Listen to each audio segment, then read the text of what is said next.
Praise the lord. దేవుని కృపలో నిండి వందనములు. నాకు ఒక సంఘటన జరిగింది. నా హస్బెండ్ చనిపోయినప్పుడు ఒక సంఘటన జరిగింది. అది మీకు చెప్పాలని వచ్చాను. నా హస్బెండ్ చనిపోయిన తర్వాత నేను జాబ్కి వెళ్ళడానికి లేదు. ఒక 3 నెలలు, ఒక 3 మంత్స్ మనం బయటికి వెళ్ళడానికి లేదు కదా. ఆ సందర్భంలో ఇల్లు జరగడం చాలా కష్టమైంది. నా హస్బెండ్ చనిపోయినప్పుడు కూడా నాకు ఒక 4 లక్షల అప్పు ఉంది. ఎవరు మనకు సహాయం చేసేవాడే లేరు. మా హస్బెండ్ చనిపోయినప్పుడు హాస్పిటల్ బిల్లు కట్టడానికి నా దగ్గర డబ్బు లేదు. లేని సందర్భంలో మా మరిది గారిని అడిగాను, ఎక్కడన్నా డబ్బులు ఉంటే తీసుకురా, తీసుకొచ్చిన తర్వాత మనం మళ్ళా ఇచ్చేద్దాము అని చెప్పినప్పుడు మా మరిది గారు నాకు ఇచ్చేవాళ్ళు ఎవరు లేరు అని చెప్పేశారు. ఖరాఖండిగా సొంత అన్నయ్య మళ్ళీ చనిపోయింది, సొంత మరిది.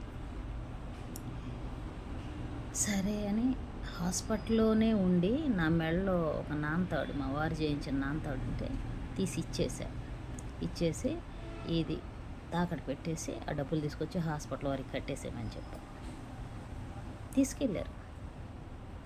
తీసుకెళ్ళి వాళ్ళ ఇంటి దగ్గర, వాళ్ళ ఇంట్లోనే, వాళ్ళ ఇంటి కింద, వాళ్ళు పై ఫ్లోర్లో ఉంటారు, వీళ్ళు కింద ఫ్లోర్లో ఉంటారు. ఆమెకి ఇచ్చాడు. ఇచ్చి ఒక 70,000 తెచ్చాడు. తెచ్చినప్పుడు ఆవిడ అంది, అయ్యో భర్త చనిపోయి ఉన్న ఆవిడ మెడలో తాలిబొట్టు తీసి, తాలిబొట్టు ప్లస్ మంగళసూత్రాలతో సహా ఇచ్చేసింది, ఇది కరెక్ట్ కాదు, ఇచ్చేసేయండి, డబ్బులు తర్వాత ఇస్తుందిలే అని చెప్పి వాళ్ళు అన్నారు. అంటే నాకు ఎలా తెలిసిందంటే, ఆవిడ తర్వాత నాకు తెలిసిన ఆవిడే పరిచయం చేస్తురాలే, తర్వాత నాతో మాట్లాడింది ఇలా జరిగిందని. పర్వాలేదులేండి అన్న, నమ్మకం లేదు కదా, పర్వాలేదులే, వాళ్ళకి నమ్మకం లేనప్పుడు మీరేం చేస్తారని చెప్పి అన్న. అంటే వీళ్ళు అన్నారంట, వద్దొద్దు, భర్త చనిపోయి ఉన్నాడు, ఇచ్చిద్దో ఇలేదో, ఇదన్నా ఉంటే భయంతో ఇస్తారేమో, ఇడిపించుకుంటుంది, లేదంటే పోయిద్ది, వదిలేసి తీసుకోమని చెప్పి ఇచ్చేసి, బలవంతంగా వాళ్ళకి ఇచ్చేసి ఆ డబ్బులు తీసుకొచ్చి కట్టేశారు. అయిపోయింది. ఇక ఏం చేయాలో అర్థం కాని పరిస్థితి.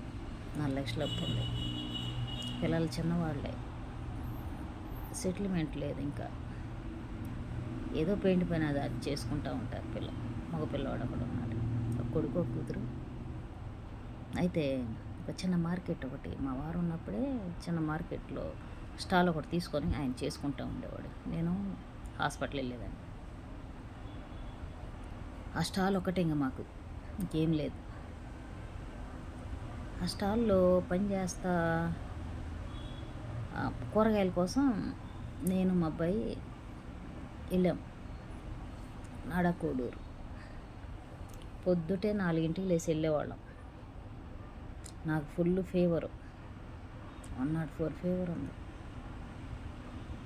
ఫీవర్ ఉంటే ఇద్దరం వెళ్ళాం, బండి మీద వెళ్ళాం. స్కూటీ ఒకటి ఉంది, స్కూటీ మీద వెళ్ళి అక్కడైతే తాజా కూరగాయలు ఉంటాయి, మంచిగా ఉంటాయి, పుచ్చులు అవి ఉండవు, బాగుంటుందని చెప్పేసి ఎంత దూరం అయినా వెళ్ళేవాళ్ళం తాజా కూరగాయల కోసం.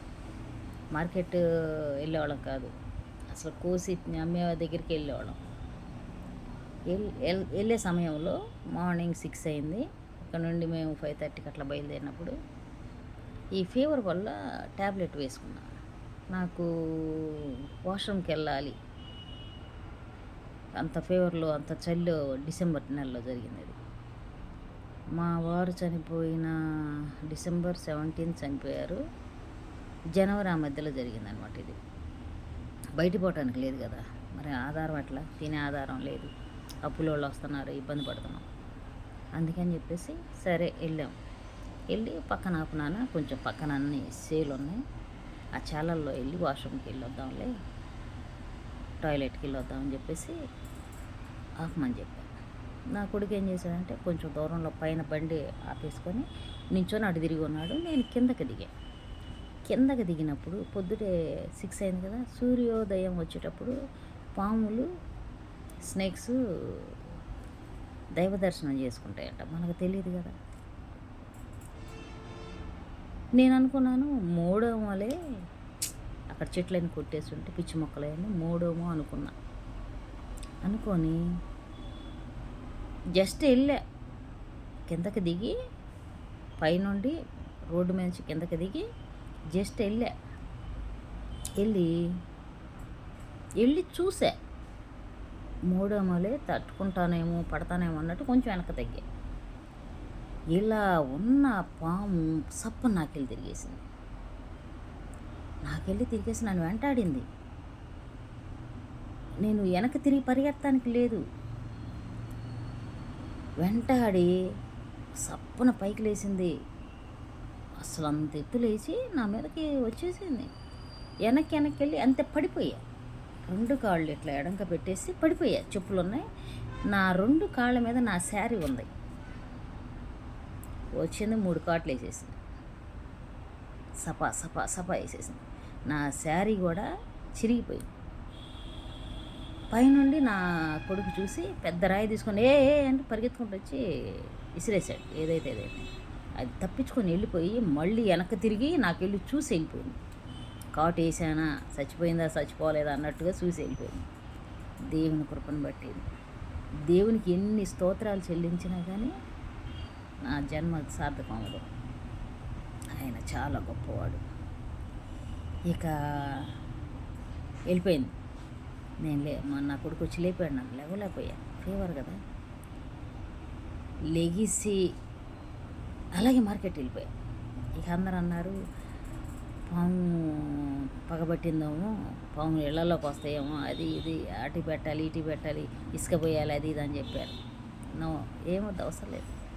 కాటేసేది ఎట్టయినా వేసిద్ది, దేవుడే చూసుకుంటాడు, వదిలేసేమని చెప్పి పిల్లలు వారం రోజులు నిద్రపోవాలి. కానీ నేను నిద్రపోయా.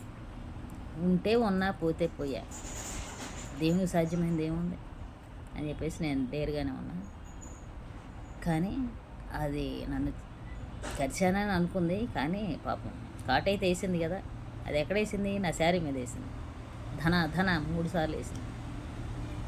ఇంకొకళ్ళైతే హార్ట్ అటాక్ వచ్చి చనిపోయేవాళ్ళు. అంత ఫీవర్లో కూడా లేచి మళ్ళీ మార్కెట్ వెళ్ళి కూరగాయలు తీసుకొని వచ్చి కూర్చొని నెమ్మలంగా మా వాడ చెప్తే అప్పుడు అమ్మో ఇలాంటి సంఘటనలు కూడా జరుగుతాయా అని భయపడ్డారు. దేవుడు మనల్ని కాపాడాలి, ఆయన రెక్కల చాటును భద్రపరుచుకున్నా అంటే ఇదే. మనకి ఏ హాని చేయడు ఆయన. ఆయన నమ్మిన వారిని ఇడుగుడు ఎడవాయని దేవుడు. ఎన్నెన్నో సందర్భాలు.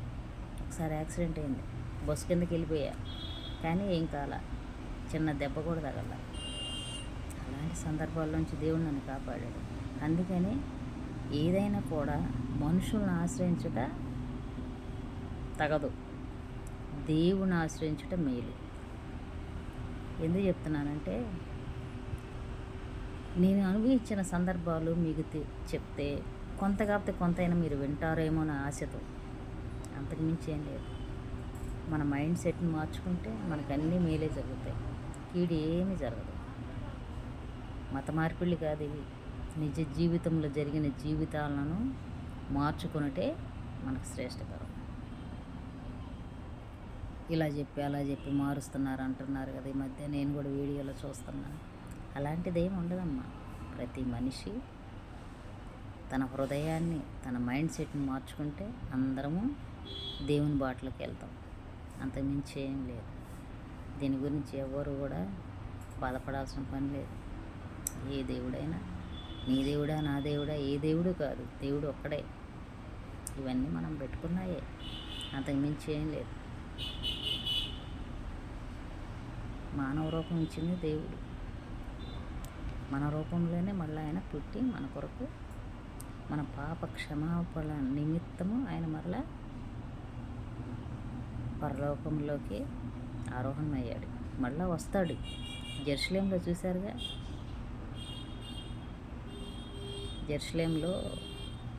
జెరూసలేం గురించి ఒకసారి ఆలోచిస్తే అమ్మో దేవుడు ఈరోజే వస్తాడేమన్నంత భయం. భయపడాల్సిన పని లేదు. తిరిగి వస్తాడు ఆయన, ఖచ్చితంగా వస్తానని మాట ఇచ్చిన దేవుడు ఆయన, మాట తప్పడు, ఖచ్చితంగా వస్తాడు.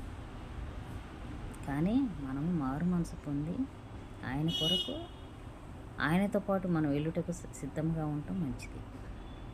అంతే. God bless you. ఈ చిన్ని సాక్ష్యాన్ని మీరు వింటారని ఆశతో మీ ముందుకు వచ్చాను.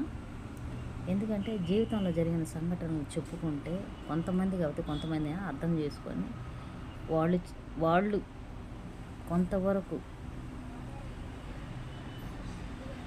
నా దేవుడు నీ దేవుడు అని కాదు, ఏ దేవుడైనా సరే మనం ఇలాంటి సందర్భాలు జరుగుతాయి కాబట్టి మనం జాగ్రత్తగా ఉంటారనే ఆశతో మేము ముందు మాట్లాడుతున్నాం.